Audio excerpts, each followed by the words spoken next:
প্রিয় মাতার বাড়িবাসী, মনোযোগ দিয়ে শুনিয়া যান।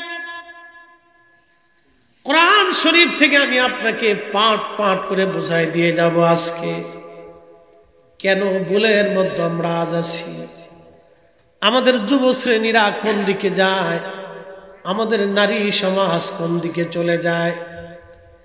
এই মাহফিলগুলি কেন হবে, কেন মাহফিল দরকার, কেন ঈদে মিলাদুন নবীর মাহফিল দরকার, কেন ঘরে ঘরে মিলাদ দরকার, কেন ঘরে ঘরে কোরআন খতম করার দরকার, তার বাস্তব প্রমাণ যদি দেখতে চান, আজকে আমি দেখলাম মিডিয়াতে পাকিস্তান থেকে একজন বাংলাদেশে একজন গায়ক আসছে। ওই গায়কের গান শোনার জন্য আমার ঢাকা শহরের ধনীর আদরের দুলালেরা জিন্সের প্যান্ট পরে, হাফ প্যান্ট পরে, গেঞ্জি গায়ে দিয়া হাজার হাজার যুবক যুবতী বেহায়াপনা করতেছে। একবার জোরে বলা যাবে কি নাউজুবিল্লাহ। জিন্সের প্যান্ট পরে, গেঞ্জি গায়ে দিয়ে আমার দেশের নারী সমাজ, মুসলমানের সন্তান, মুসলমানের মেয়ে, কালমা পড়নেওয়ালা মুসলমানের মেয়ে জিন্সের প্যান্ট পরে হাজার হাজার নারী বেহায়াপনা করে ওই কনসার্টে হাজার হাজার নারী অর্ধউলঙ্গ হয়ে নাচতেছে। এর অর্থ হচ্ছে আমার দেশের প্রত্যেকটা অঞ্চলে অঞ্চলে মাহফিল দরকার। আবার মিলাদুন নবী প্রত্যেকটা মসজিদে ঘরে ঘরে এলাকায় চালু হওয়া দরকার। প্রত্যেক ঘরে ঘরে রাসূলের কালিমের দুরুদ ও সালাম মিলাদ কিয়াম চালু হওয়া দরকার। প্রত্যেক ঘরে ঘরে মুসলমানের কোরআন খতম হওয়া দরকার। কথা বলেন ঠিক না বেঠিক?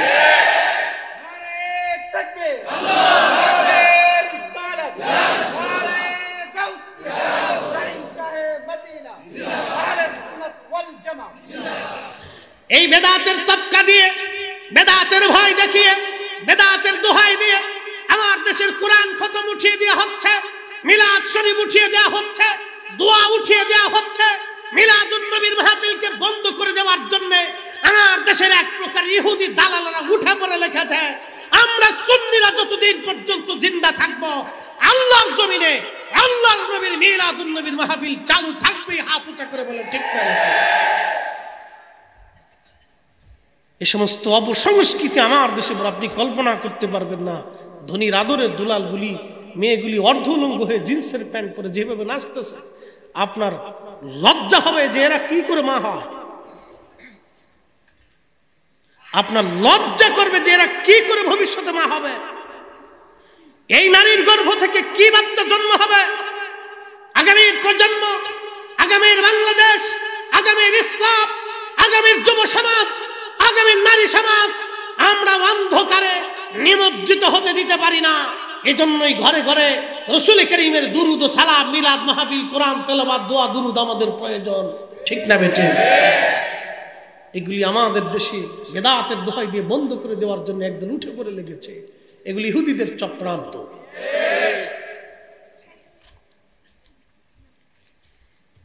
প্রেমতার বাড়িবাসী, খুবই মনোযোগের সাথে কথাগুলি শুনে যাবেন।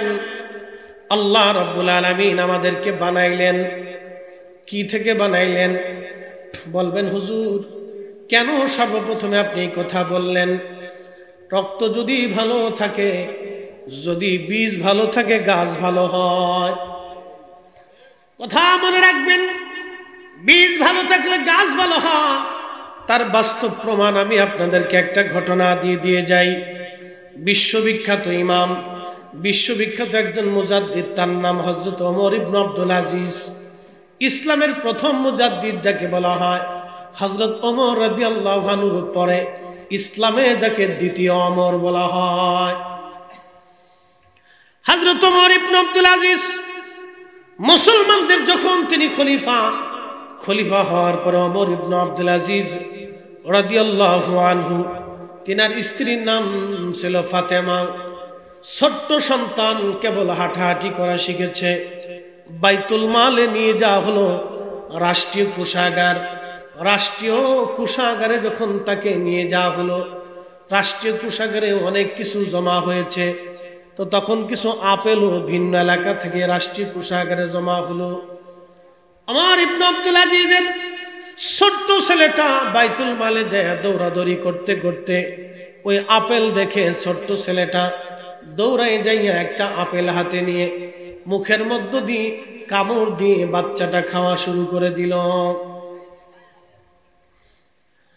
ওমর ইবনে আব্দুল আজিজ দৌড়ে যাইয়া বাচ্চার হাত চেপে ধরলেন।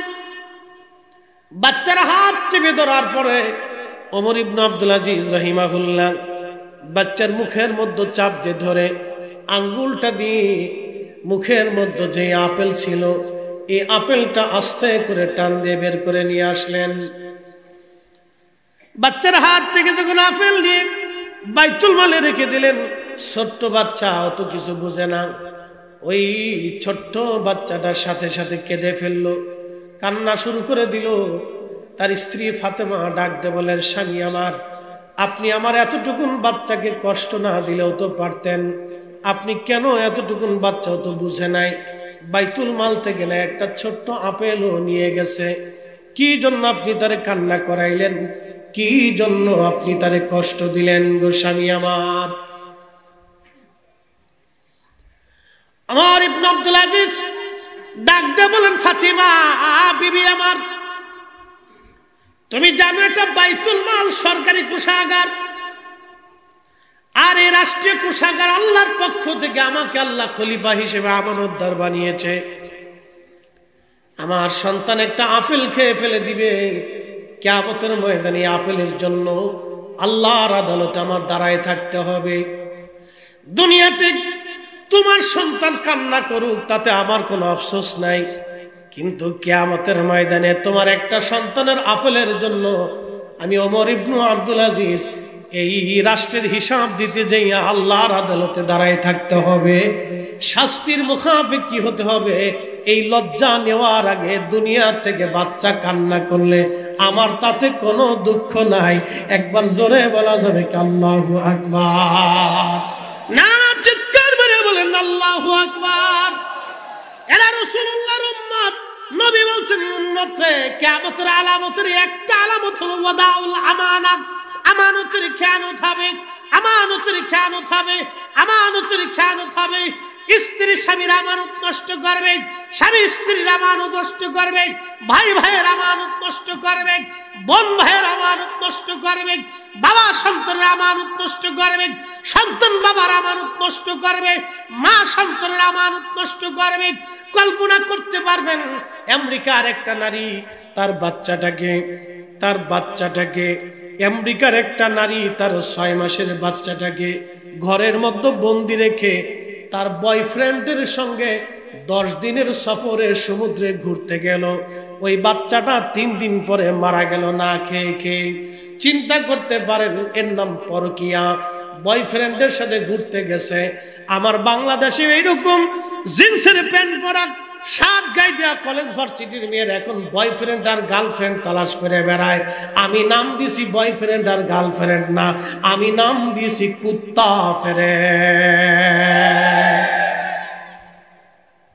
আপনার লজ্জা করা উচিত একটা বাবা হিসেবে। ওই নারীর বাবার লজ্জা করা উচিত। ও বাপ হতে পারে, ও একটা হিজলা।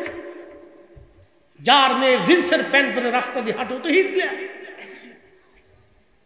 কয়েকদিন আগে দেখেছেন আদরের দনির দুলালিরা গুলশান বনানীতে মদ পান করে একটা আর একটা চুল টেনে ছিটতেছে।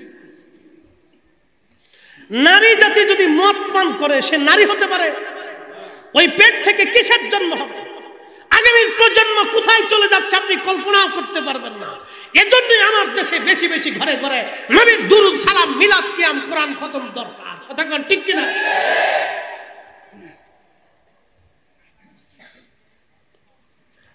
প্রিয় মুসলমান মাতার বাড়িবাসী, মনোযোগ দিয়ে শুনে যাবেন আপনারা। একবারে বাংলাদেশের একটা প্রান্ত সমুদ্র কিনারবর্তী এলাকা, খুবই গ্রামের মধ্যে আপনারা বসবাস করেন। হয়তো ওই সমস্ত অপসংস্কৃতি আপনাদের মেয়েদের গায়ে আসর কাটে নাই, কিন্তু ভবিষ্যতে কাটবে।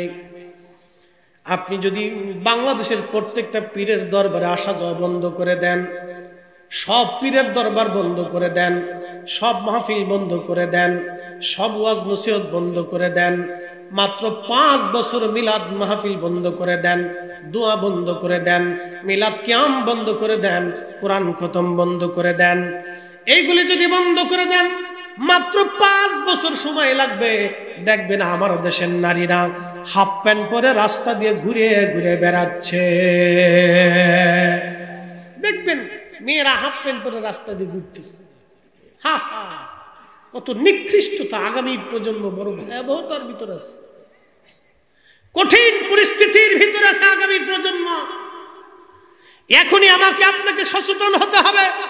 ইঁদুরের মতো বাচ্চা জন্ম দিয়ে ছেড়ে দিলে হবে না, ওটা মানুষ হলো কিনা দেখতে হবে, ইসলামী শিক্ষায় শিক্ষিত করতে হবে, রসুলের সুন্নতের আদলে থেকে মানুষ বানাইতে হবে, রসুলের কলিজা তার অন্তরে ঢুকাইতে হবে, নবী কি তাকে বুঝাইতে হবে, রসুল কি জন্য এসেছিলেন তাকে বুঝাইতে হবে, খাজা বাবা আজমিরি কি জন্য এসেছিলেন, শাহজালাল ইয়ামানি মুজাররিদি কেন এসেছিলেন, বদর শাহ আউলিয়া কেন এসেছিলেন, 12 আউলিয়া 360 আউলিয়া, খান জাহান আলী থেকে শুরু করে কুতুবউদ্দিন কাকি মুজাদ্দিদ আল হুসাইনি সেরহিন্দি, খাজা বাকি বিল্লাহ, হযরত শেখ আব্দুল হক মুহাদ্দিস দেহলভী, শাহ ওয়ালিউল্লাহ মুহাদ্দিস দেহলভী, ইমাম আহলে সুন্নাত আলা হযরত আহমদ রাজা খান, ফাজিল বেরলভী রাহমাতুল্লাহ আলাইহি, শাহিন শাহ শ্রীকোটি, এই সমস্ত আউলিয়া کرام জমিনে কেন এসেছিলেন এটা আমাকে বুঝতে হবে। তাদের দামনকে, তাদের পতাকাকে একবারে কামড় দিয়ে ধরতে হবে, মজবুত করে ধরতে হবে, যাতে আমাদের হাত থেকে এই পতাকা ছুটে না যায়। কথা বলেন ঠিক কিনা? না হলে অপসংস্কৃতি আমার দেশে ধেয়ে আসবে বিদ্যুৎ গতিতে, সিডোরের মতো, ঠেকাইতে পারবেন না। আপনার গা শিহরে উঠবে এই সমস্ত পরিস্থিতিগুলি দেখলে, যে আমাদের নারী সমাজ আর যুবক সমাজ কত কঠিন ভয়াবহতার দিকে যাচ্ছে। 2 দিন আগে আমাকে এক ছেলে ফোন দিয়ে বলল, হুজুর আমি ট্রান্সজেন্ডার ছিলাম। বুঝতে পারছেন? সমকামিতার সদস্য ছিল। লা হাওলা ওয়ালা কুওয়াতা ইল্লা বিল্লাহ। সেই ছেলেটা আমাকে বলতেছে, হুজুর আপনার প্রত্যেকটা ওয়াজ আমার জীবন পরিবর্তন করে দিয়েছে। প্রত্যেক রাত্রিবেলা একটা করে আপনার আলোচনা শুনি, আমার জীবন চেঞ্জ করে ফেলেছি। সমকামিতা থেকে আমি বের হয়ে এসেছি, নিকৃষ্ট জাহান্নাম থেকে আমি দূরে সরে এসেছি। আমি এখন 5 ওয়াক্ত নামাজ পড়ি, বিয়ে করেছি, আমার একটা সন্তান হয়েছে। আমি সমকামিতার সদস্য ছিলাম, এখান থেকে ফিরে এসেছি। আপনি কল্পনা করতে পারবেন আমার দেশের যুবকরা সমকামিতা চলে গেছে। পুরুষে পুরুষে লেবাতার, পুরুষে পুরুষে বলৎকার, নারী নারী বলৎকার। যেই গোষ্ঠীর জন্য কওমে লূত আলাইহিস সালামের কওমকে আল্লাহ ধসিয়ে দিয়েছিলেন, বাহরে মায়াত তৈরি হয়েছে, সেই বাহরে মায়াত এখনো আছে। যেই পৃথিবীর সমস্ত সমুদ্রের পানিগুলি লোনা, কিন্তু বাহরে মায়াতের পানি সমুদ্র থেকে 10 গুণ বেশি পরিমাণে লোনা। ওই পানির ভিতরে কোনো কীট পতঙ্গ জীব জানোয়ার বসবাস করতে পারে না, কোনো সৃষ্টি বাঁচতে পারে না। সেই কওমে লূত, বাহরে মায়াত, সেই এখন আল্লাহ পাক সেই নিদর্শন রেখে দিয়েছেন। সেই ট্রান্সজেন্ডার সমকামিতা আমার দেশে বিদ্যুতের মতো, সিডোরের মতো আমার দেশে ধেয়ে আসতেছে। যদি এখনই সতর্ক না হন, এখন যদি ঈমানের বলে বলিয়ান না হন, রাসূল কারীমের সেই দামনকে, পতাকাকে মজবুত করে না ধরেন, আউলিয়া کرامের দেওয়া, শাহজালালের দেওয়া ইসলামকে যদি এখনো দাঁত দিয়ে কামড় দিয়ে না ধরেন, তাহলে এ জাতি অন্ধকারে নিমজ্জিত হবে। শাহজালালের বাংলা, শাহপরানের বাংলা, শাহ আমানতের বাংলা, 12 আউলিয়ার বাংলা, 360 আউলিয়ার বাংলা, এই সমস্ত অপসংস্কৃতি বেহায়াপনা আমরা সুন্নিরা জীবন গেল ঢুকতে দেব না। কথা বলেন ঠিক না বেঠিক? উপস্থিতি বড় ভয়াবহতার মধ্যে আমরা, আপনি কল্পনা করতে পারবেন। আপনি এখনই কনসার্ট দেন, মহেশখালীতে কনসার্ট দেন, দেখবেন লাখে লাখে যুবক আর যুবতী। কথা কর না কেন? আপনি কক্সবাজার সমুদ্র সৈকতে কনসার্ট দেন, লক্ষ লক্ষ যুবক যুবতী, হয় আমার সন্তান, না হয় আমার মেয়ে, না হয় আমার ভাতিজি, না হয় আমার ভাগ্নি, না হয় আমার দূর সম্পর্ক আত্মীয়, না আমার প্রতিবেশী, না আমার এলাকার কেউ, না আমার বংশের কেউ, কেউ না কেউ যা দেখবেন ওই কনসার্টে অর্ধ উলঙ্গ হয়ে পুরুষ নারী একসাথে উলঙ্গপনা করতেছে। মানুষ জাতি এতটা নিকৃষ্ট কি করে হতে পারে? মানব জাতি এতটা নিকৃষ্ট কি করে হতে পারে? কার মেয়ে কার ছেলে তার খবর নাই, একসাথে নাচানাচি করতেছে, চলতেছে। আল্লাহ এই জন্য আমাদেরকে বানান নাই। যে মাটির উপর আজ বসে আছি সেই মাটির নিচে আমাদের ঘর হবে। কথা বলেন ঠিক কিনা? সেই মাটির নিচে আমাদেরকে ঘর হবে। আল্লাহ বলছেন সুম্মা ইউমীতুকুম, তোমাদেরকে আমি মৃত্যু দিয়ে দেব। সুম্মা ইউহয়ীকুম, তোমাদেরকে আমি আবার আল্লাহ জিন্দা করব। সুম্মা ইলাইহি তুরজাউন, আমি আল্লাহ তোমাদেরকে আবার আমার দরবারে ইলাহির সামনে দাঁড় করাবো। বিচারের কাঠগড়ায় হিসাব নিকাশের জন্য, তোমার জীবনের কর্মের হিসাব দেওয়ার জন্য আমি আল্লাহ তোমাকে দাঁড় করাবো। আহা, কি কঠিন সেদিন হবে। প্রিয় মুসলমান, খুবই মনোযোগ দিয়ে শুনে যাবেন। সৃষ্টির একটু পরিক্রমা থেকে আলোচনা করে আমি আবার অন্যদিকে আলোচনায় চলে যাব। মনোযোগ দেন। এই যে দেহ আপনারা দেখেন, এই দেহটার সূচনা হলো বাদা খালকাল ইনসানি মিন তুরাবিন তিন। মানব জাতিকে আল্লাহর সৃষ্টির সূচনা করলেন মাটি থেকে। সুম্মা জালা নাসলাহু, বংশ বিস্তার করলেন আল্লাহ। মিন সুলালাতিন মিন মাইন মাহিন, আল্লাহর কোরআন বলতেছে শরীরের নির্গত পানি যেটা পুরুষের পৃষ্ঠদেশ থেকে আসে, নারীর বক্ষ থেকে আসে, পবিত্র বন্ধন, বৈধ বন্ধন, বৈবাহিক বন্ধনের মাধ্যমে আল্লাহ ওই বাবা এবং মায়ের শরীর থেকে নির্গত পানি মায়ের রহমের ভিতরে একবারে নিরাপদ আধারে আমার আল্লাহ পাক সেই পানিটাকে জমা করেন। অথচ আমি কিছুই ছিলাম না, অস্তিত্বহীন আমি ছিলাম। ওই পানি, পানির সাথে মাটি, মাটির সাথে পানি, পানির সাথে হাওয়া, হাওয়ার সাথে আপনার আগুন, বাতাস, খাক বাদ, আগুন, পানি, মাটি, বাতাস, এই চারটা পদার্থ দিয়ে আল্লাহ মানুষ বানাইলেন। চিৎকার মেরে জোরে বলেন না সুবহানাল্লাহ।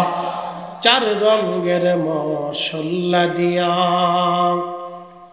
যে কইরাছে তোর গঠন, চার রঙের মশলা দিয়া, আগুন, পানি, মাটি, বাতাস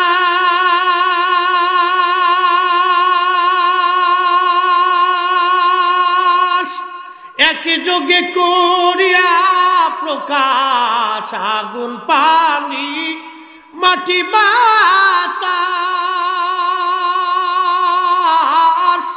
একই যোগে করিয়া প্রকাশ। ওরে দেখলি না তুই কইরা তালাশ, ওরে দেখলি না তুই কইরা তালাশ, কোন জায়গা সে মহাজন, চার রঙের মশলা দিয়া, চার রঙের মশলা দিয়া যে কইরাছে তোর গঠন, চার রঙের মশলা দিয়া। সালাতুন ইয়া রাসূলুল্লাহ,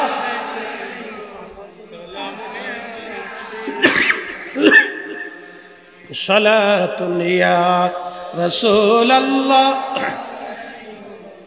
সালামুন ইয়া হাবিব। বন্ধুগণ আমার, ওই পানিটা আল্লাহ রাব্বুল আলামিন মায়ের রেহেমের ভিতরে নিয়ে আসেন। একটা বিশেষ জায়গা, পৃথিবীর সবচাইতে নিরাপদ জায়গা। আপনাদেরকে আজকে বুঝাই দিয়ে যায়, স্বামী স্ত্রী যারা হয়েছেন শরম লজ্জা করার কিছু নাই। ইচ্ছা তো অনেকের সন্তান জন্ম হবে, মিন সুলালাতিন মিন মাইন মাহিন সুম্মা জালা নাসলাহু, বংশ বিস্তার হবে আপনার। কারণ কোন নারী এবং পুরুষের বিয়ে হয়ে যাওয়ার পরে দেখবেন অটোমেটিক মন চেঞ্জ হয়ে যায়। ওই নারী বাচ্চা নেওয়ার জন্য পাগল হয়ে যায়, ওই পুরুষটাও বাচ্চার জন্য পাগল হয়ে যায়। এই অন্তরে মোহাব্বত যিনি তৈরি করে দেন, একবার বলেন তো সেই মালিকের নাম কি? এখন বাচ্চা তো নেবেন, আপনি কেমনে নেবেন, কখন নেবেন, কোন অবস্থায় নেবেন, কোন হালতে নেবেন, এই বিষয়টা যদি আপনি বুঝতে পারেন এবং আমল যদি আপনি করতে পারেন, তাহলে আপনার বাচ্চা মেধাবী হবে, আপনার সন্তান আমলদার হবে, আপনার সন্তানটা পরহেজগার হবে, আপনার সন্তান আল্লাহওয়ালা হবে। এই মাসালাটা বুঝে যাওয়াটা জরুরি। আমাদের বাড়িবাসী মা বোনেরা শুনিয়া যান, বেহাপনা, বেপর্দা, জানা, নাপাকি, হারামি, শারাবি, খারাবি থেকে ভালো কিছু আশা করা যায় না। আল্লাহু আকবার, ভালো কিছু আশা করা যায় না। এরপরে আল্লাহ রাব্বুল আলামিন বললেন, বান্দারে তুমি শোনো, আমি রাব্বুল আলামিন সুম্মা জাআলনাহু নুতফাতান ফি করারিম মাকিন।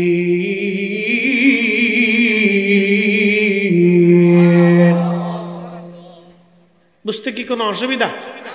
তাহলে একসাথে বলি তো আল্লাহু আকবার। বেশি রাত হয় না, কিন্তু সারা রাত যদি না হয় তাহলে হবে? সারা রাতের দরকার আছে। আসেননি আপনারা? মাতার বাড়ির একটা অভ্যাস আছে, তাবরক ছাড়াই চলে। অনেক জায়গায় তাবরক না দিলে বসে না। তো আপনাদের এই গুণটা খুব ভালো, আপনারা বেশ মাশাআল্লাহ এই তাবরক ছাড়াই আলহামদুলিল্লাহ যথেষ্ট পরিমাণে শ্রোতা মাতার বাড়িতে উপস্থিত হয়। এটা একটা ভালো দিক। আপনার নসিহত শুনেন, ওয়াজ শুনেন, আজকে আমারটা শুনবেন, খুব মনোযোগ দিয়ে কথা শোনার জন্যই আপনারা আসছেন। আমি কোরআন থেকে বলতেছি। আল্লাহ বললেন, তোমার যে নুতফাটা বাবার নির্গত, মায়ের শরীর থেকে নির্গত যে নুতফা পানি, এটা আল্লাহ এমন একটি স্থানে রাখলেন, ফি করারিম মাকিন, একবারে নিরাপদ আধারে, নিরাপদ স্থানে। পৃথিবীর সমস্ত জ্ঞান, সমস্ত বিজ্ঞান, সমস্ত ডাক্তারি শাস্ত্র যদি এক জায়গা হয়, আল্লাহর দেওয়া, আল্লাহর বানানো এই মাতৃত্ব, আল্লাহর দেওয়া এই রেহেম, মায়ের যে রেহেমটা, পেট, সব বিজ্ঞানে ইচ্ছা করলে, চেষ্টা করলে বানাইতে পারবে। একসাথে একসাথে বলেন, পারবে? তাহলে জিকির হবে কার? জোরে বলেন, কার? ইবাদত হবে কার? সেজদা হবে কার? সব আইন মানব কার? এই যে সমুদ্র পাশে কার আইনে চলে? না বাংলাদেশ আবহাওয়া অধিদপ্তর? এই সমুদ্রের মাছগুলি কার আইনে চলে? এই যে আমার সূর্য আকাশে উদিত হয় কার আইনে? হাজার বছরের সারা পৃথিবীর সমস্ত সেনাবাহিনী, সমস্ত ক্ষেপণাস্ত্র, সমস্ত অস্ত্র দিয়ে, মেধা দিয়ে চেষ্টা করলেও সূর্য 1 মিনিট বন্ধ করা যাবে। প্রচন্ড গরম পড়তেছে, চারপাশে সালাতুল ইস্তিসকার নামাজ মুসলমানরা পড়তেছে, বৃষ্টি হয় না। আল্লাহ যত সময় পর্যন্ত হুকুম না করবে তত সময় পর্যন্ত বাংলাদেশে বৃষ্টি হবে না। কথা বলেন ঠিক কিনা? এত প্রচন্ড গরম, মালিক হুকুম না করা পর্যন্ত গরম যাবে না।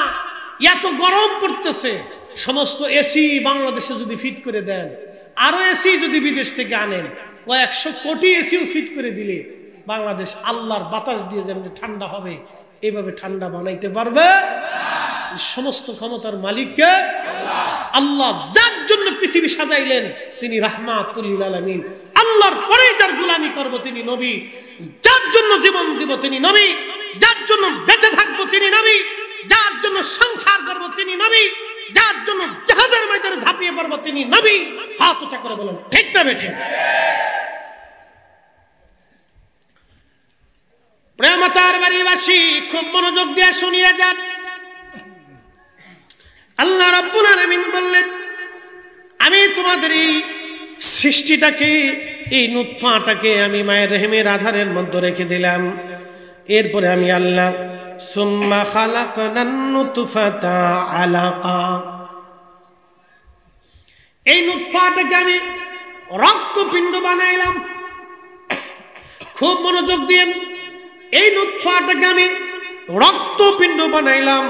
ফাখালাকনাল আলাকাতা মুদগা, এরপরে আমি এই রক্তপিণ্ডটাকে আমি আল্লাহ গোশতের টুকরা বানাইলাম। ফাখালাকনাল মুদগাতা ইদামা, এরপরে আমি রব্বুল আলামিন এই গোশতের টুকরাটাকে অস্থি পিঞ্জরে আমি আল্লাহ বানাইলাম, হাড্ডি গুড্ডি বানাইলাম। এরপরে আমার আল্লাহ বললেন ফাকাসাউনাল ইদামা লাহমা, আমি রব্বুল আলামিন ওই অস্থি পিঞ্জরগুলিকে গোশত দিয়ে আমি আল্লাহ ভরাট করে দিলাম।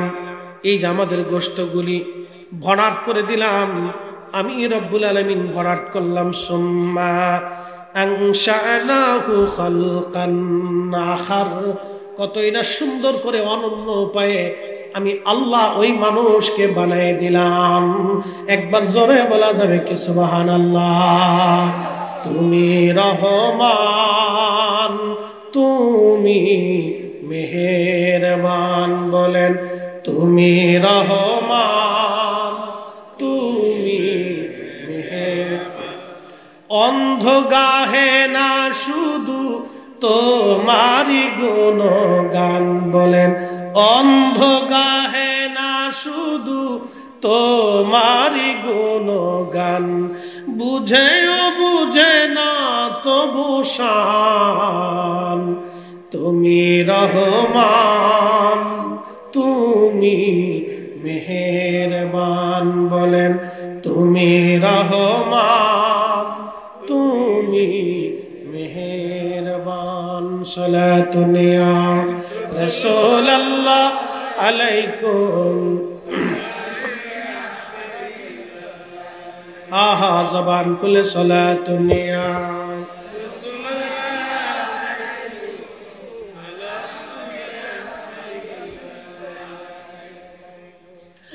মাতার বাড়িবাসী, আমার নবীজি বলেন উম্মতরে অ্যাটেনশন, মায়ের রেহেমের ভিতরে যখন ওই প্রথম পানিটুকুন আল্লাহ দিয়ে দেন, 40 দিন পর্যন্ত আল্লাহ ওই পানিটাকে মায়ের রেহেমের ভিতরে রিফাইন করতে থাকেন। 40 দিন পরে ওই পানিটুকুন আল্লাহ রাব্বুল আলামিন রক্তপিণ্ড বানায় দেন। ওই রক্তপিণ্ড আরো 40 দিন পর্যন্ত আমার আল্লাহ মায়ের রেহেমের মধ্যে আমার রব্বুল আলামিন ওই রক্তপিণ্ডটাকে আমার আল্লাহ রিফাইন করতে থাকেন। এরপরে আল্লাহ বললেন 40 দিন পরে ওই রক্তখণ্ডটাকে আমার আল্লাহ গোশত অস্থিপুঞ্জ বানায় দেন। এই যে আমাদের বডি দেখেন, বাকি 40 দিন পরে ওটাকে রিফাইন করতে করতে এটা অস্থিপিঞ্জরে হয়ে যায়। 3 মাস 4 মাস পরে যখন 120 দিন পার হয়ে যায়, তখন আমার আল্লাহ রাব্বুল আলামিন রুহের জগৎ থেকে আমাদের যে রুহুর ইঞ্জিনটা, এই ইঞ্জিনটা আমার আল্লাহ জিব্রাইলের মাধ্যমে মায়ের পেটের ভিতরে আমার আল্লাহ ফুঁকায় দেয়। চিৎকার মেরে জোরে বলেন আল্লাহু আকবার। খাসার ভিতর চিন পাখি কেমনে আসে যায়, আজ পর্যন্ত ভিতরে কে তার দেখা গেল না, চিনা গেল না। রুহু কি আজ পর্যন্ত আপনি দেখেন নাই, চিনেন নাই। আল্লাহ বলেন ওয়ায়াসআলুনাকা আনির রূহি কুলির রূহু মিন আমরি রাব্বি। আমার আল্লাহ ডাক দিলেন, বান্দা হাবিব বন্ধু আমার, আপনি আমার বান্দারা মুশরিকরা কাফেররা আপনাকে জিজ্ঞেস করে রূহ কি জিনিস, আপনি বলে দেন কুলির রূহু মিন আমরি রাব্বি, এই রূহটা আমি আল্লাহর হুকুম, এই রূহ আমি আল্লাহর হুকুম। শুনিয়া যান মাতার বাড়িবাসী, এই রূহটা যখন আল্লাহ 4 মাস সময়ে 120 দিন বয়সে মায়ের রেহেমের ভিতরে আল্লাহ দিয়ে দিলেন, যখন আসলো কেউ জানলো না।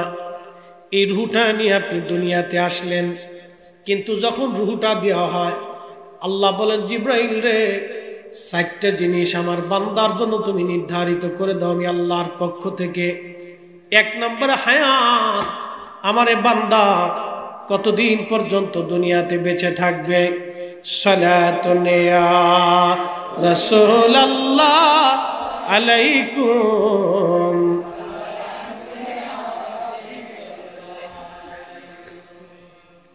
সালাতুন ইয়া রাসূলুল্লাহ আলাইকুম। খবর লাও ইয়া রাসূলুল্লাহ, খবর লাও মেরে মৌলা মেরে আকা, খবর লাও সালাতুন ইয়া রাসূলুল্লাহ আলাইকুম। একটু জিকির করে আল্লাহ আল্লাহ আল্লাহ আল্লাহ আল্লাহ আল্লাহ আল্লাহ আল্লাহ আল্লাহ আল্লাহ আল্লাহ আল্লাহ।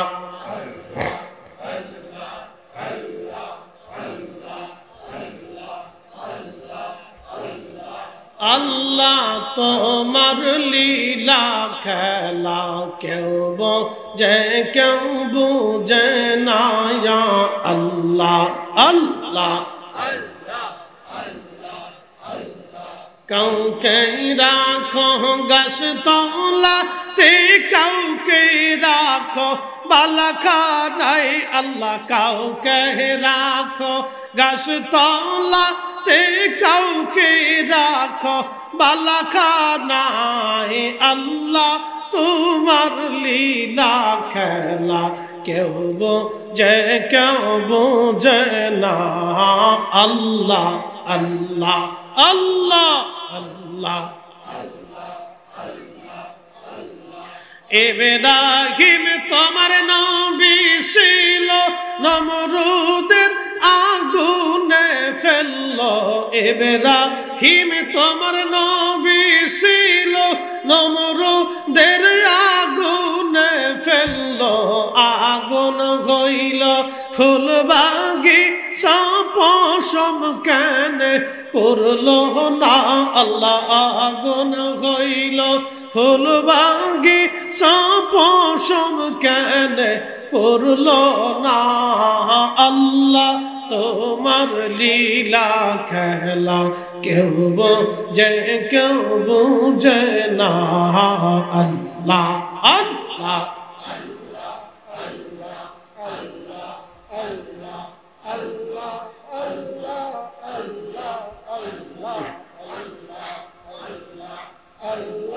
কাউকে রাখো গাছ তলাতে, কাউকে রাখো বালাখানায়। আল্লাহ কাউকে রাখো গাছ তলাতে, কাউকে রাখো বালাখানায়। আল্লাহ তোমার লীলা খেলা কেউ বোঝে কেউ বুঝে না। আল্লাহ আল্লাহ আল্লাহ।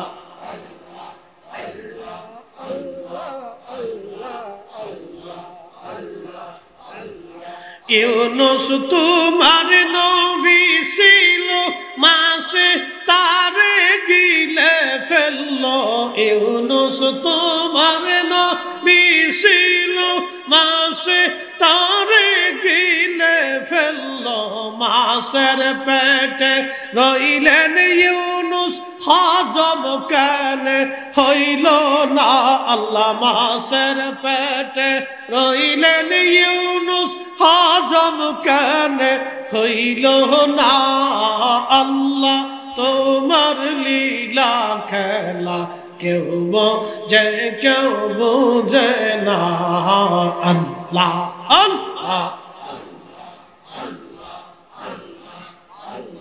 কাউকে রাখো গাছ তলাতে, কাউকে রাখো বালাখানায়। আল্লাহ কাউকে রাখো গাছ তলাতে, কাউকে রাখো বালাখানায়। আল্লাহ তোমার লীলা খেলা কেউ বোঝে কেউ বুঝে না আল্লাহ আল্লাহ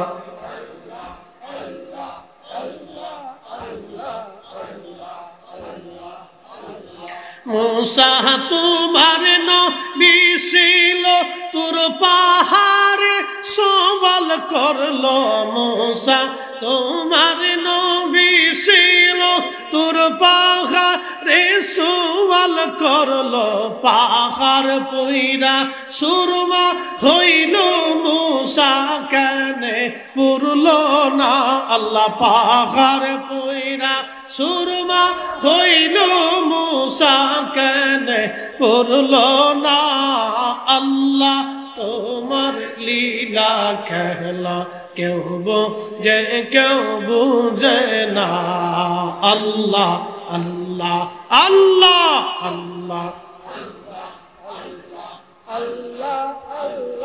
কাউকে রাখো গাছ তোলাতে কাউকে রাখো বালাখানায় আল্লাহ কাউকে রাখো গাছ তোলাতে কাউকে রাখো বালাখানায় আল্লাহ তোমার লীলা খেলা কেউ বোঝে কেউ বুঝে না আল্লাহ আল্লাহ আল্লাহ আল্লাহ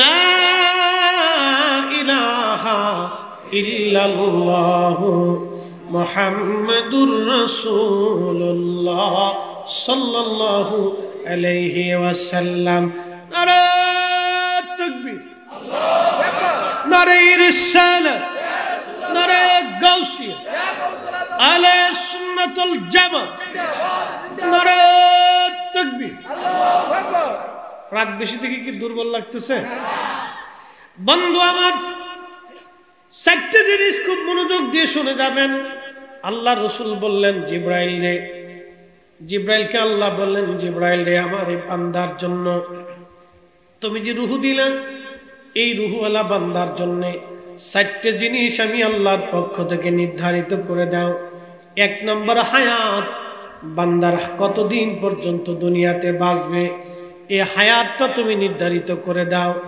হায়াত শেষ হয়ে যাওয়ার 1 সেকেন্ড আগেও হবে না 1 সেকেন্ড পরেও হবে না একদিন মাটির ভিতরে হবে ঘরে মন আমার কেন বন্ধ দালান ঘর মন আমার কেন বন্ধ দালান ঘর ওয়ালাই ইউআখিরাল্লাহু নাফসান ইযা জাআ আজালুহা আল্লাহ বলেন বান্দারে 1 সেকেন্ড সময় আগেও হবে না পরেও হবে না হায়াত যখন শেষ হবে আগেও না পরেও না তোমার জিন্দেগীর হায়াত শেষ মালাকুল মউত তোমার সঙ্গে সাক্ষাৎ করবে আগেও হবে না পরেও হবে না হযরত সুলাইমান আলাইহিস সালাতু ওয়াস সালামের বিরাট বড় রাজ দরবার ছিল বর্তমান যেটা ফিলিস্তিনের বাইতুল আকসা এই বাইতুল আকসা মসজিদ সর্বপ্রথম যিনি নির্মাণ করেছিলেন তিনি হযরত ইয়াকুব আলাইহিস সালাম হযরত ইব্রাহিম আলাইহিস সালামের নাতি ইয়াকুব আলাইহিস সালাম সর্বপ্রথম বাইতুল আকসা নির্মাণ করেছিলেন এরপরে দ্বিতীয়বার যেটা সংস্করণ এবং সুন্দর বিল্ডিং দিয়া আলিশান পাথর দিয়ে দামি দামি পাথর আল্লাহু আকবার এবার ওই যে আল্লামা ইসমাইল হাক্কি তাফসীর রুহুল বয়ানের মধ্যে লেখেন হযরতে সুলাইমান নবীজি মসজিদ বানাইছিলেন পৃথিবীর দামি দামি মুক্তা এবং পাথর দিয়ে এই পাথরের আলো এতই আলো ছিল রাতের আধারে 16 মাইল দূর থেকে ফিলিস্তিনের নারীরা পাথরের আলো থেকে সুই দিয়ে তারা কাঁথা কাপড় সেলাই করতে পারত একবার জোরে বলা যাবে কি আল্লাহু আকবার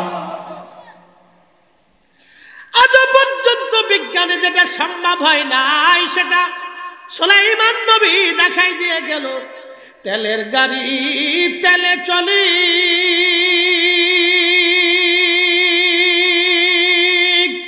হাওয়ার গাড়ি হাওয়ায় উড়ে, বিনা তেলে চালায় গাড়ি নবী সুলাইমান। আমরা সেই মুসলমান, আমরা সেই মুসলমান। কথা বলেন ঠিক কিনা? হযরত সুলাইমান আলাইহিস সালাতু ওয়াস সালাম রাজপ্রাসাদের মধ্যে বসে আছেন তিনি। তখন এক যুবক বসে আছে রাজ দরবারে। আজরাইল মালাকুল মউত সুলাইমান আলাইহিস সালামের দরবারে মাঝে মধ্যে আসা যাওয়া করত। আল্লামা ইমাম আহমদ ইবনে হাম্বল কিতাবুজ জুহুদের মধ্যে তিনি লিখতেছেন, ওই যুবক বসে রয়েছে। এমন সময় হযরত সুলাইমান আলাইহিস সালাতু ওয়াস সালাম দেখে আজরাইল ওই যুবকের দিকে তীক্ষ্ণ নজরে তাকায় রয়েছে। আজরাইল একেবারে তীক্ষ্ণ নজর, দীর্ঘ সময় তীক্ষ্ণ নজরে তাকানোর পরে আজরাইল চলে গেলেন।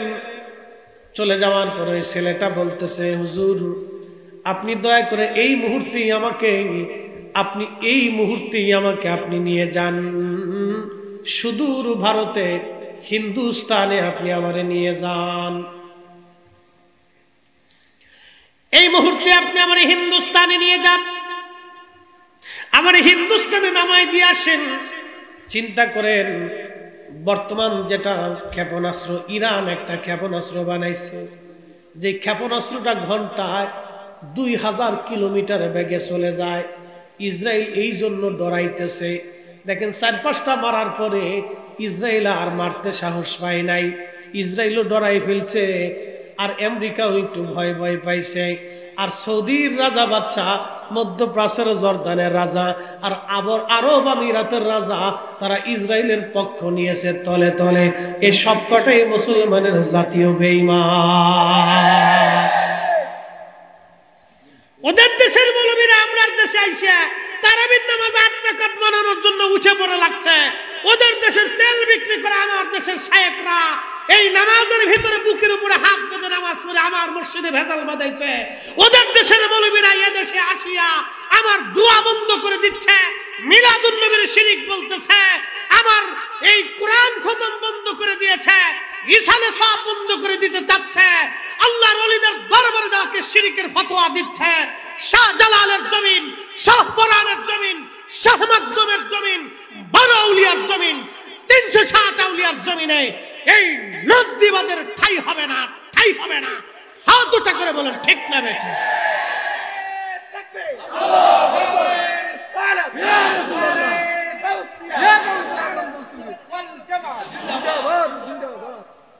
আপনাদের বুঝতে কোনো অসুবিধা?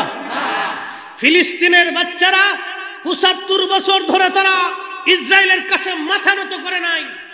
আজও গাজার মুসলমান নির্বিচারে শহীদ হয়েছে।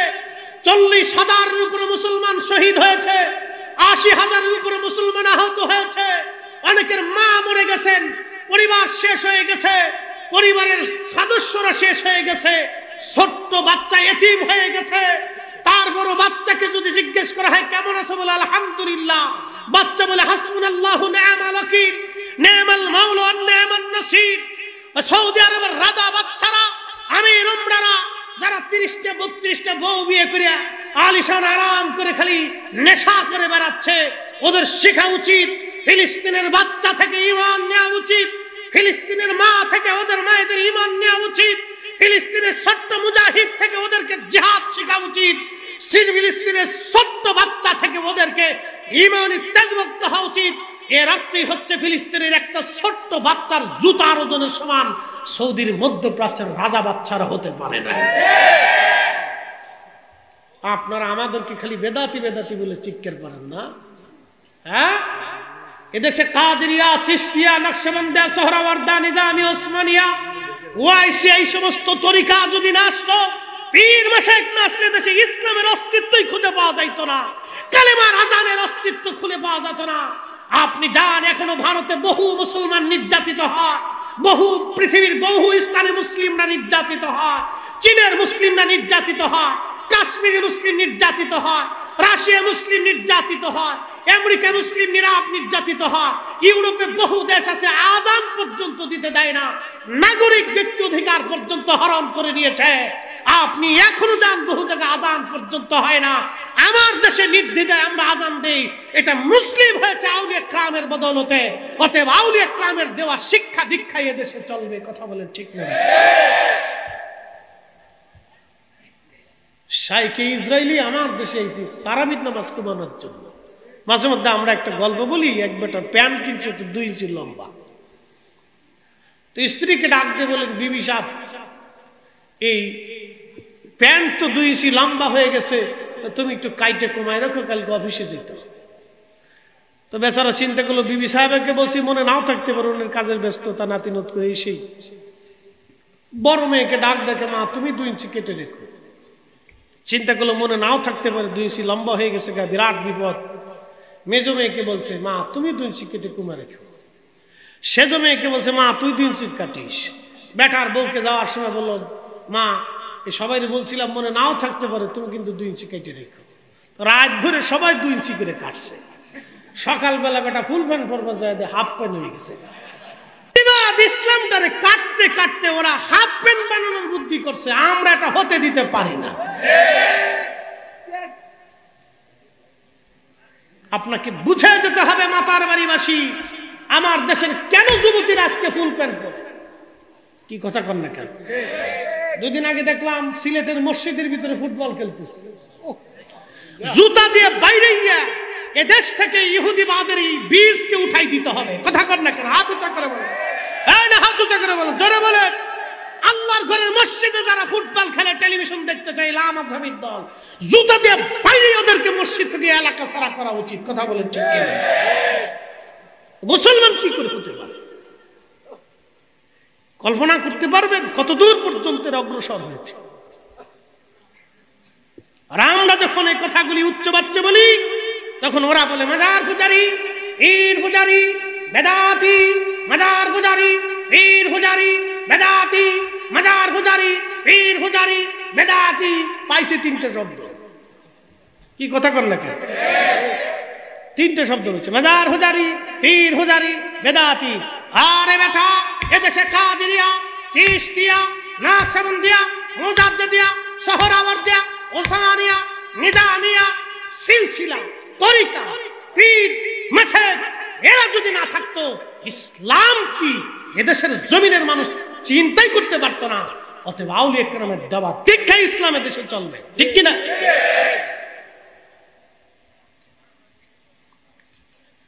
আফসোস আজকে উম্মতের জন্য বড় কঠিন পরিস্থিতির সম্মুখীন আমরা। আমাদেরকে একবার উহুদ পাহাড়ের মতো শক্ত থাকতে হবে। কষ্ট হচ্ছে আপনাদের? কিছু সময় বসা যাবে তো ইনশাআল্লাহ? একসাথে বলি তো, আল্লাহু আকবার। সুন্নি মুসলমান জাগো, সুন্নি মুসলমান, বলেন সুন্নি মুসলমান জাগো, সুন্নি মুসলমান। ময়দানেতে প্রমাণ হবে, ময়দানেতে প্রমাণ হবে আসেনি ঈমান। সুন্নি মুসলমান জাগো, সুন্নি মুসলমান, সুন্নি মুসলমান জাগো, সুন্নি মুসলমান। আমরা হলাম নবীর সেনা, ভয় করি না বুলেট বোমা। ঠিক কিনা? হাত উঁচা করে বলেন ঠিক কিনা? 2 হাত উঁচা করে বলেন ঠিক কিনা? আমরা হলাম নবীর সেনা, ভয় করি না বুলেট বোমা। ইতিহাসে লেখা আছে কারবালার প্রমাণ। সুন্নি মুসলমান বলো, সুন্নি মুসলমান জাগো, সুন্নি মুসলমান জাগো, সুন্নি মুসলমান। সালাতুন ইয়া রাসূলুল্লাহ আলাইকুম, সালামুন ইয়া হাবিবাল্লাহ আলাইকুম, সালাতুন ইয়া রাসূলুল্লাহ।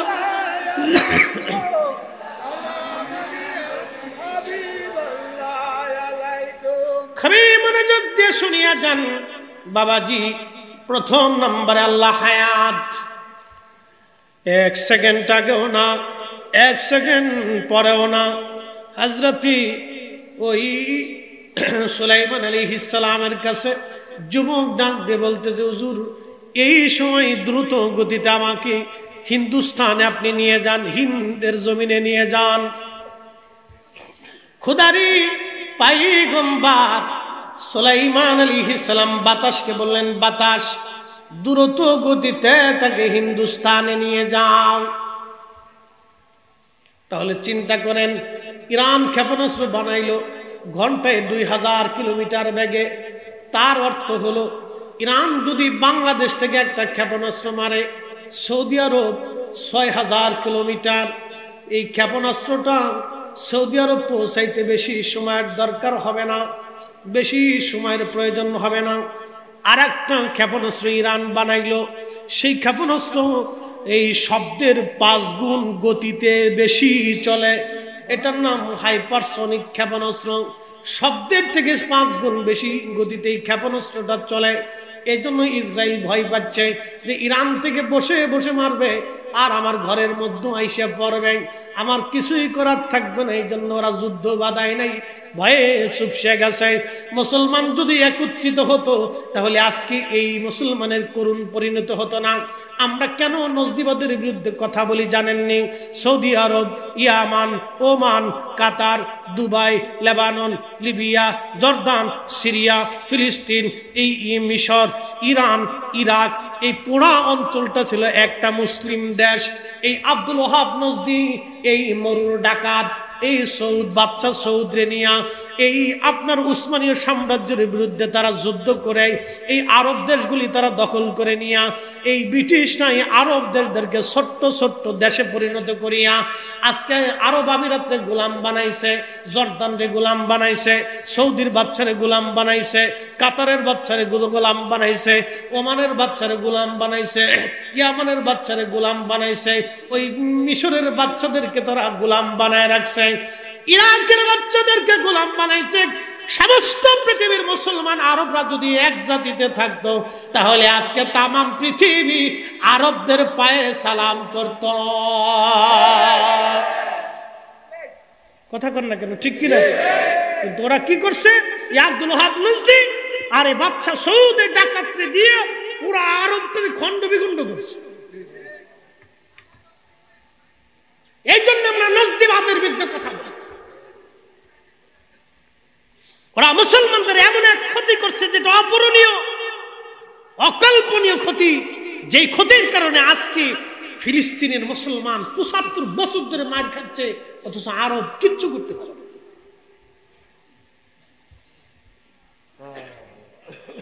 আর ওরা আসছে আমার দেশে ঈমান শিখানোর জন্য।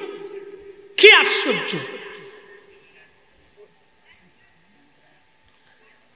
হযরত সুলাইমান নবী বাতাসকে হুকুম করলেন, বাতাস এই মুহূর্তে তাকে হিন্দুস্তানে নিয়ে যাও। বাতাস হিন্দুস্তানে নিয়ে গেল। কিছুক্ষণ পরে আজরাইল আলাইহিস সালাম সুলাইমান আলাইহিস সালামের রাজ দরবারে গেলেন। যাওয়ার পরে হযরত সুলাইমান আলাইহিস সালাম জিজ্ঞেস করলেন, আজরাইল বিষয়টা তো বুঝলাম না, আপনি ওই যুবকের দিকে তীক্ষ্ণ নজরে কি জন্য তাকাইছিলেন?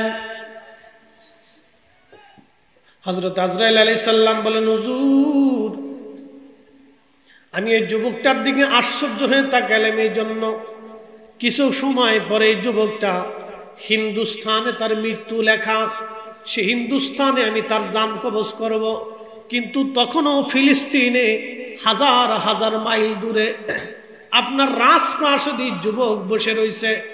আমার কাছে বড় আশ্চর্য লাগতে লাগলো, কি করে আমি যুবকের হিন্দুস্তানে জান কবজ করব, অথচ এখনো আপনার রাজ দরবারে বসে রয়েছে।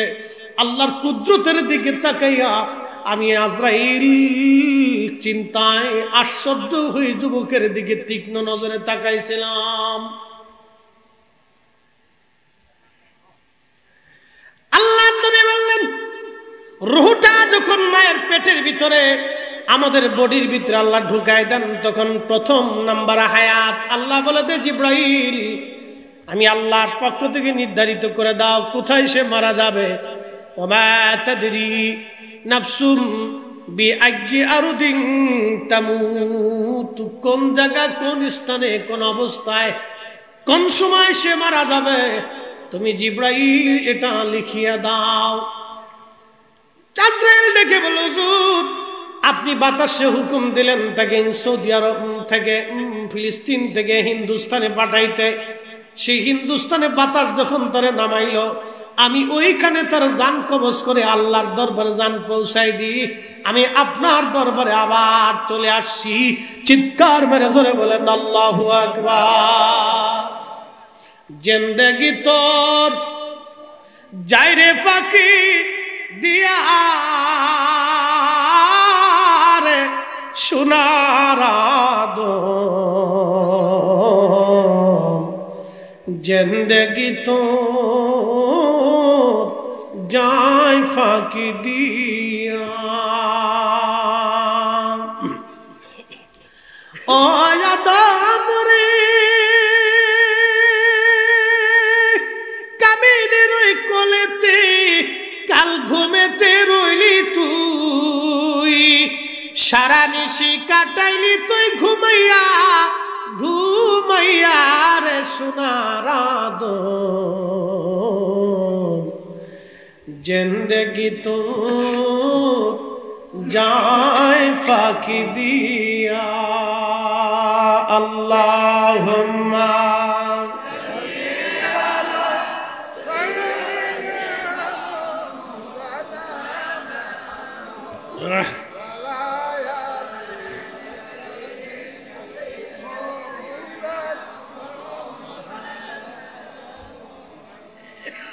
প্রথম নাম্বার হায়াত মৃত্যু আল্লাহ রাব্বুল আলামিন লিখে দেন। 2 নাম্বার রিজিক, কি পরিমাণে আপনার রিজিক হবে, কি পরিমাণে অর্থ হবে, কি পরিমাণে আপনি খাবেন। বাংলাদেশে দেখবেন হাজার হাজার কোটি কোটি টাকার মালিক যারা আমাদের রাষ্ট্রীয় সম্পদ চুরি করে নিয়ে সুইস ব্যাংকে পাঠায় দেয়, বেগম পাড়া বাড়ি বানায়, ওদের নসিবে খাওয়ান জুটে না। ওরা বোতল সার মুড়িদ, 2 ডোক মাইরা, ছেলেও বোতল সার মুড়িদ, মাইয়াও বোতল সার মুড়িদ, বউ বোতল সার মুড়িদ, ও নিজেও বোতল সার মুড়িদ।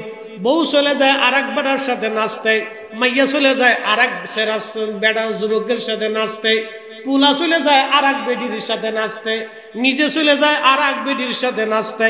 চরিত্রের কোনো আগাগোড়া মাথা ছাতা নাই। দেখবেন কপালে কোনো শান্তি নাই, শান্তির মা মরে গেছে, কারণ এটা গরিব মানুষের টাকা।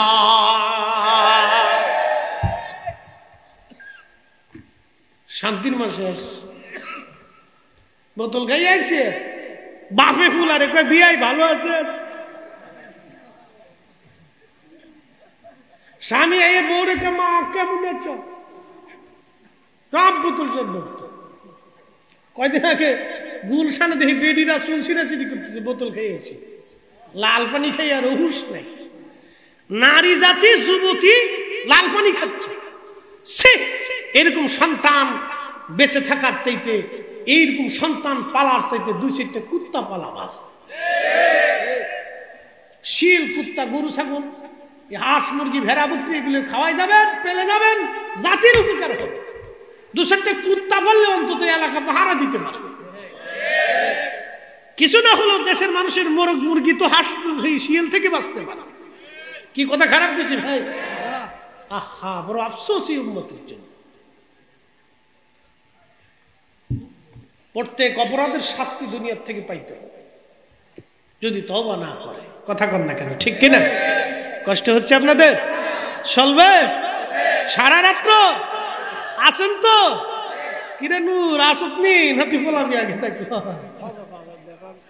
মাশাআল্লাহ। প্রিয় মুসলমান, খুবই মনোযোগ দিয়ে শুনে যান। 2 নাম্বার হলো রিজিক। আল্লাহর কোরআন বলল ওয়াতারজুকু মান তাশাউ বিগাইরি হিসাব।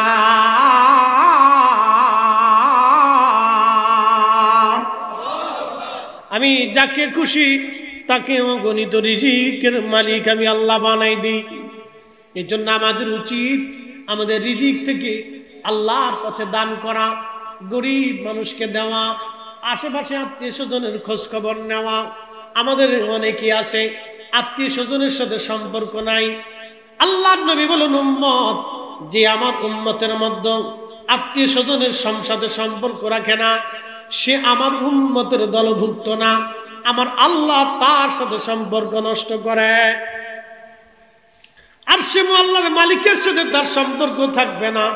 এই জন্য আত্মীয়তার সাথে সম্পর্ক রাখতে হবে, আত্মীয় স্বজনের সঙ্গে সুন্দর আচরণ করতে হবে, খোঁজখবর নিতে হবে। এক মহিলা আমার নবীজি জানিয়ে যাচ্ছে, রসুল বললেন এই মহিলা জাহান্নামী। সাহাবীরা বলেন ইয়া রাসূলুল্লাহ সে তো নামাজ কালাম পড়তো, আমরা দেখেছি তার নামাজি ছিল। নবী বলেন নামাজি হলে হবে কি, এই মহিলা ছিল ঝগড়াইটিয়া, প্রতিবেশীর সাথে খালি ভেজাল বাঁধাইতো, অশান্তি বিশৃঙ্খলা করত। আমাদের দেশে দেখবেন কিছু বেডি মানুষ আছে হাঁস নিয়া, মুরগি নিয়া, চামচ নিয়া, ডিম নিয়া, প্রতিবেশীর পানি নিয়া, ওই বাচ্চা কাচ্চা নিয়া প্রতিবেশীর সঙ্গে নিয়মিত ঝগড়া বাসাদ বাঁধায়, শ্বশুর শাশুড়ির সাথে ঝগড়া বাসাদ বাঁধায়, শ্বশুর শাশুড়ির খাবার দিতে চায় না। এই মহিলারা নামাজও যদি পড়ে আল্লাহর নবী বললেন তার জন্য জান্নাত নসিব হবে না। এই নারী জাহান্নামী, জাহান্নামী। কারণ এই নারী ঝগড়াইটা এইরকম বেডি আমার দেশে মনে হয়, আপনাদের দেশে নাই। আমার ফরিদপুরে বিরাট, হ্যাঁ। আবার কিছু দেখবেন বেডি পান খায়, শুধু গ্রাম বেড়ে ঘুরে বেড়ায়, এই ফরা যায়, ওই ফরা যায়, হেই ফরা যায়, হেই ফরা যায়, হে বাজ যায়, সেই বাজ যায়। আব্দুল করিম নতুন বিয়ে করে আনছে, ওই মেয়েটা তো নতুন আসছে, 1 মাস 2 মাস 6 মাস তো তার ম্যাচিং হইতে সময় লাগে। আপনি বিয়ে করে আইনি তারে কাজে দিতে পারেন না, আপনি মেয়েটাকে বিয়ে করে আইনি তারে দুনিয়ার কাজ দিয়ে দিতে পারেন না। আপনার ফ্যামিলিতে সেই মেয়েটা ম্যাচিং হতে হবে, আপনার ফ্যামিলির সাথে অ্যাডজাস্ট হতে হবে, তাকে অন্তত 6 মাস পর্যন্ত সময় দিতে হবে। তো এই বেটার বউ আব্দুল করিম বিয়ে করে আনছে, বেটার বউ অসুস্থ ঘরের মধ্যে শুয়ে রয়েছে। করিমের মা অত্যন্ত ভালো মানুষ, তিনি রান্না বান্না করতেছে। ওই পান খাওয়া বেডি, আমাদের ফরিদপুরের ভাষায় কয় কুটনা বেডি, আপনার দেশে কি কয় কুটনা বুড়ি। এই কুটনা বুড়ি চারপাশ দিয়ে ঘুরে ঘুরে পান খাইতে খাইতে এই আব্দুল করিমের বাড়িতে ঢুকে কয় করিম আর মা কি করো, কয় রান্না বান্না করতেছি।